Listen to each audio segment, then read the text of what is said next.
Hi everybody, this is Simon from AndroidSPIN, and this is the Sony Ericsson Xperia Arc.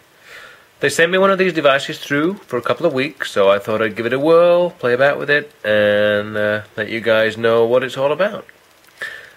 You've probably heard of the Xperia Arc. You can see, if you can see, it's pretty hard, but it has that slight arc shape to the device itself. Not as much as you expect. Some of the camera shots that you see and the promo videos certainly show it a lot more and make it look a lot more arced than it is. So what do we know about this device? It is a 1 GHz processor.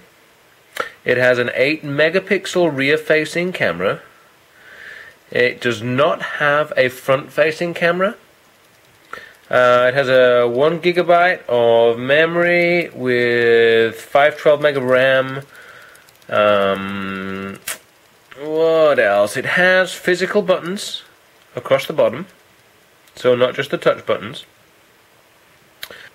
We have a headphone socket on the left hand side. We have the power button and a HDMI output on the top of the device.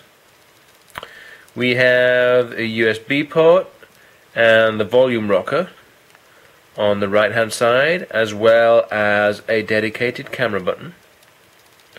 On the bottom, not much to note really. There is a small hole for the microphone, a little notch out where you can put a strap on there to hold it, and a little nail opening so you can pull the back off the device. Now, the first thing I noticed about this device is, while it does look amazing, the design is really nice. The buttons are extremely small. I found it pretty hard and difficult to turn on using the power button. You can see how it's tiny little circle in the top, and just to get your finger in there, it's already recessed, is not the easiest thing in the world. Now, one nice thing is, a press of the home button also wakes up the device, so it's not the end of the world, but it would be a little bit easier if they were a little bit bigger. The same goes for the volume keys. It's hard to tell whether you're at the top or the bottom because it's so small. I'm guessing they did all that for the aesthetics. I mean, it is, I classify this as a fashion device. They have done an amazing job of making it look nice. Most people would be happy to bring this out of their pocket and show it to their friends. The camera and video quality is amazing. The Sony Bravia mobile engine that's built into this device is great, along with, the high definition 8 megapixel camera. It does an amazing job. The interface is pretty standard. It's customized a little bit to Sony Ericsson's liking. They've got their timescape. We have one widget here that shows all my social feeds and messages, emails, basically a timeline of anything related to my social media. Widgets for turning on and off the specific settings in the device, music, photographs. I have quick access down here to my music, photographs and video with another toolbar.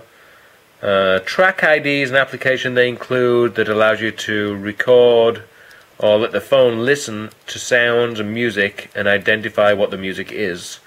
Pretty much similar to other apps you've already seen on the Android market. The buttons across the bottom, you have access to your media with one button, which takes you straight into your gallery, music and FM radio. You can go into your messaging, so that will give you your text messages. We have your contacts.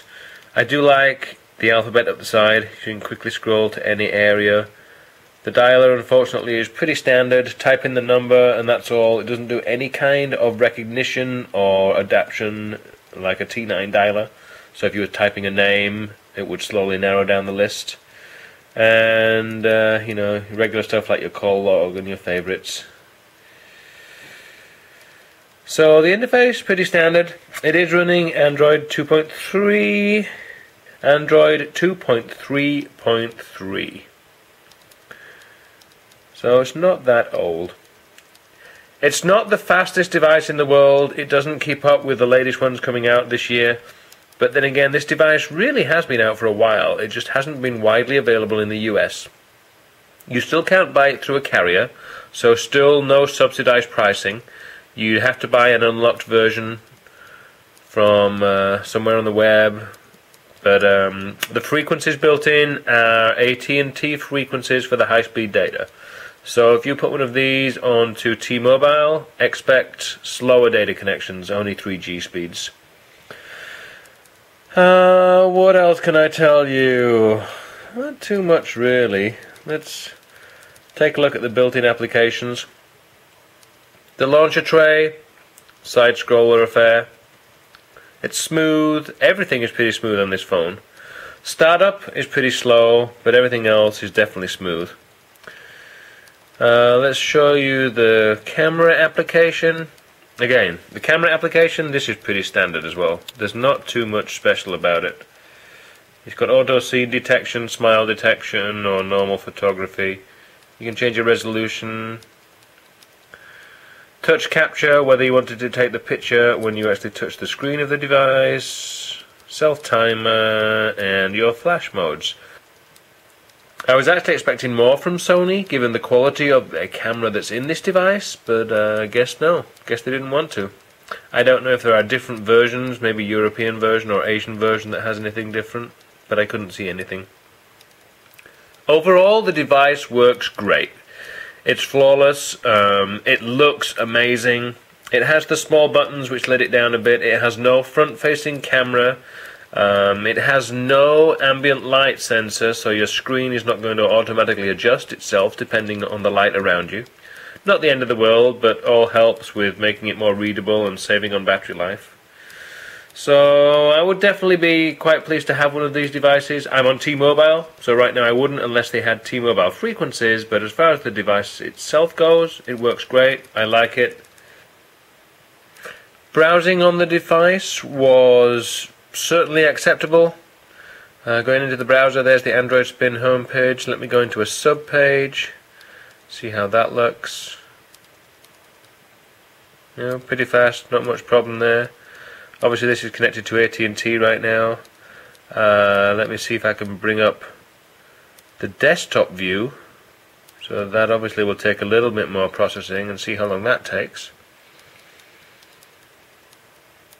Not too bad. It's still loading, but at least I'm up right now. And now I was going to see if I could zoom in, but it's not letting me yet. There we go. So still loading. The AndroidSPIN site is very intensive on a mobile device, which is why we have the mobile view. So this is certainly a good page to test out any device and show you how capable it is. As you may be able to see, I mean it's hard because this is on my video, the display quality is amazing. The Sony Ericsson display, the 4.2 inch that's in this device is great. It's exceptional. Everything was vibrant, clear, not even too bad in sunlight either. Video playback was amazing. I've run Netflix, I've run YouTube, I've run a couple of different services, and they've all worked flawlessly. Works great. I love the screen in this device. So good job there, Sony Ericsson. I'll be happy once some new devices come out. I know the Xperia Arc S is on its way, and hopefully that'll fix a lot of the minor issues in this device. But if you're looking for a nice device, looking for something fashionable, looking for something that looks the part in your pocket, the Sony Ericsson Xperia Arc is certainly one of those devices. It is the nicest looking device I have seen this year. So good job, Sony Ericsson. Thanks for listening, and I'll talk to you all soon.